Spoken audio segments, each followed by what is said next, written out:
So today I'm talking about overwhelming your team members or employees or teammates and implications of that and how you can spot the early signs early.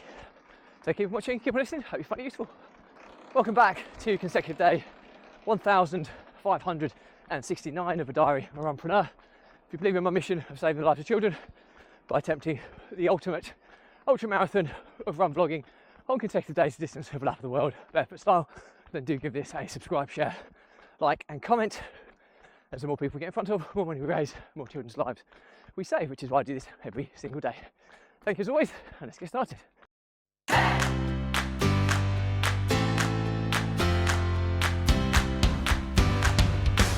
So, consecutive day 1569 of a diary of a Runpreneur.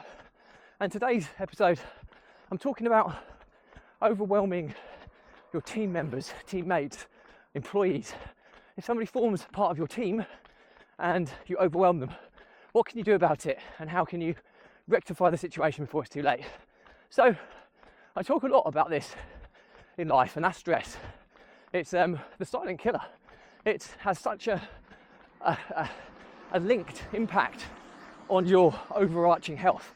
Is untrue. People with heart disease, usually there's some kind of catalyst with stress levels, and all other manners of organs.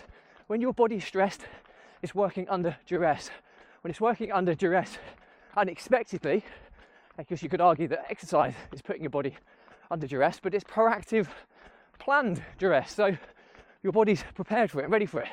It's when it gets caught off guard and goes into kind of reactive mode from stress of life, that's when it can cause unexpected damages to your health.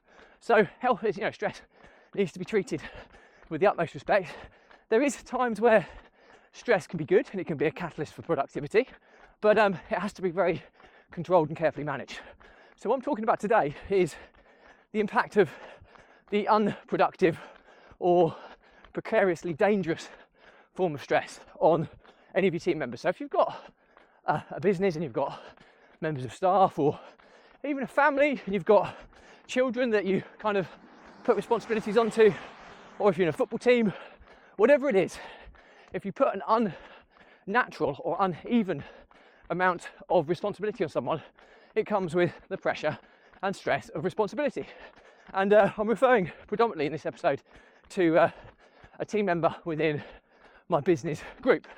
And this individual sent me a message today, and I'm not going to obviously mention any names for obvious reasons, but they just asked to not have to come to the weekly meeting. It's our weekly leadership meeting where we discuss strategy, direction, and we put the plans in effect so that our integrator or kind of group MD can integrate our strategy or plan into effect and build momentum with the team. So this is a senior member of the staff. Unfortunately, the sign was there from that message that clearly they're overwhelmed and stressed and just need to take a breather. In fact, I think that was even used. I just need a day, just take a breath, to kind of find a happy place again before we go again. She was still working, but she just needed a day out. And of course, I said absolutely, it's absolutely fine. But I took that pretty personally, because it's on me. The reason that member of staff felt that way is because of me and the expectations, or the unrealistic expectations, I might add, I've placed upon this individual has resulted in them feeling pretty low, which I take incredibly seriously. And I think that was a real eye-opener. So lo and behold, I had a meeting with my integrator today, or group MD, and we carried on with that, and we put a contingency plan in place so that we can take some of the workload off this individual. Because to be honest with you, looking at the organisational chart and the roles and responsibilities that this individual had, it was inevitable it's going to get to this stage. And that's on me.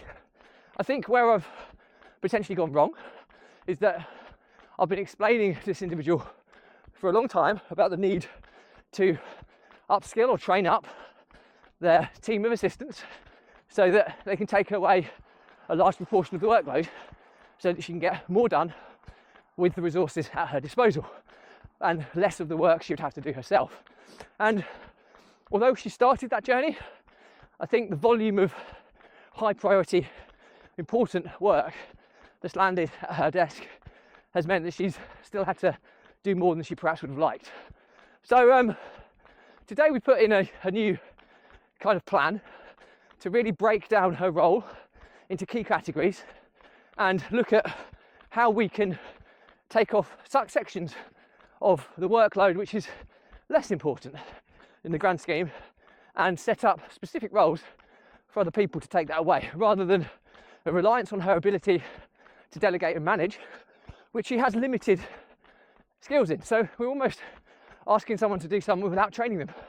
So when you look at it from afar, it's pretty obvious why we're in this situation. It's something that I've been blinkered by the busyness myself, than spotting the potential alarm or warning signs for the well-being of integral members of the team. Well, they're all integral because I value each and every one of them in their own right.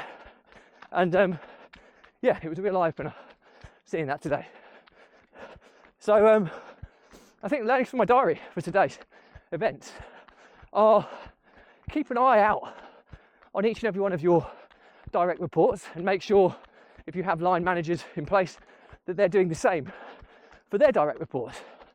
And I think the key is you're looking for any signs of overwhelm, stress, anxiety, to look out for their well-being, because nothing's more important than our health and well-being. And in my defence, I had spotted this some time ago, and I tried to proactively put the emphasis upon the individual in question to put the solutions in place to the problem that was inevitably snowballing. But in hindsight, I don't think I'd given them the right training or expertise to do that effectively. So I think what I've understood is I've now taken it upon myself to put the things in place myself, not without involving this individual, because I think it's important they're involved in this whole process as part of the learning curve. So if they feel this way in the future, they have a duty of care to bring it to the table, because if it's a people resource, we'll bring more people in. It's not a problem. But we have to kind of go through various kind of checklists to decipher whether that's important or not at this stage.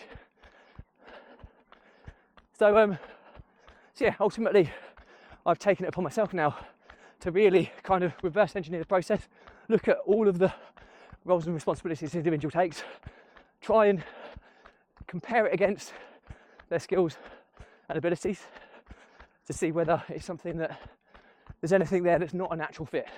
Because invariably, in this instance, we spotted that there was a pretty significant role, or part of their role was an area they didn't necessarily have experience in. And that's setting someone up for failure. Now, yes, they wanted to learn, but clearly somebody with the skills and expertise to do that role would be more proficient or efficient at doing it.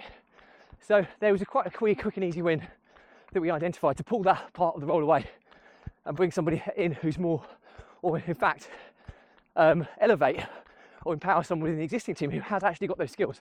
So having a good handle of the skills and assessment of your team is really important, because you might find that there could be somebody who's doing a position that they've also got the skills to do other positions, and they might be better fitted or better suited to other positions.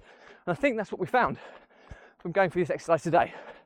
So I'd like to think we've solved it. I'd like to think that this will be the last of these types of issues. I'm fairly sure it won't be, but we live and learn. And I think I'm just hopeful that I've caught this early enough to not have a long-term effect on this individual, because this individual is someone who's very close to me personally, who I have a huge amount of respect for, incredibly valued member of the team, and I need to make sure that I support this individual as best as I possibly can, which I will do. So yeah, that's pretty much it for me. Questions or comments, drop me a line, I'll respond to everyone. If you believe in my mission of saving the lives of children by attempting the ultimate ultra marathon of run vlogging on consecutive days, distance from the world, barefoot style, then do give this a subscribe, share, like and comment. More people we get in front of, more money we raise, more children's lives be saved, which is why I do this every single day.